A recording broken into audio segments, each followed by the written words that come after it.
ಚಾಮರಾಜನಗರದ ಹನೂರಿನಲ್ಲಿ ಶೂಟೌಟ್ ಪ್ರಕರಣ ಸಂಬಂಧ ಘಟನಾ ಸ್ಥಳ ಪರಿಶೀಲಿಸಿದ್ದಾರೆ ಡಿವೈಎಸ್ಪಿ ಹಾಗೂ ಬೆರಳಚ್ಚು ತಂಡ. ಕೊಳ್ಳೇಗಾಲ ಡಿವೈಎಸ್ಪಿ ಮೋಹನ್ ನೇತೃತ್ವದಲ್ಲಿ ಪರಿಶೀಲನೆ ನಡೆದಿದ್ದು, ರಕ್ತದ ಮಾದರಿ, ಬುಲೆಟ್ ಬಿದ್ದ ಸ್ಥಳದ ಮಾಹಿತಿ ಸಂಗ್ರಹಿಸಿದ್ದಾರೆ. ಘಟನೆ ನಡೆದ ಸ್ಥಳದಲ್ಲಿ ಪ್ರತಿಯೊಂದು ಮಾಹಿತಿನ ಕೂಡ ಟೀಮ್ ಸಂಗ್ರಹಿಸ್ತಾ ಇದೆ. ಘಟನೆ ಬಗ್ಗೆ ಇನ್ನೂ ತನಿಖೆ ಮುಂದುವರೆದಿದೆ.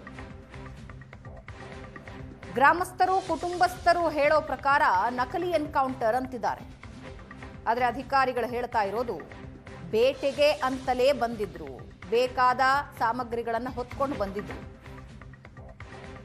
ಜೊತೆಗೆ ಅವರು ಮೃತಪಟ್ಟ ಜಾಗದಿಂದ 75 ಮೀಟರ್ನಲ್ಲಿ ಮಾಂಸ ಸಿಕ್ಕಿದೆ ಚೀಲದಲ್ಲಿ ಅಂತ.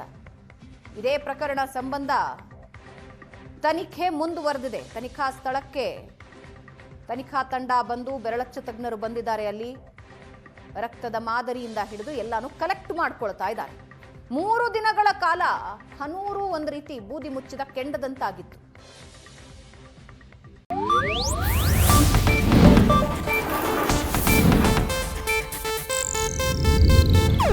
ಇದು ಏಷ್ಯಾನೆಟ್ ನ್ಯೂಸ್ ನೆಟ್ವರ್ಕ್ ಪ್ರಸ್ತುತಿ.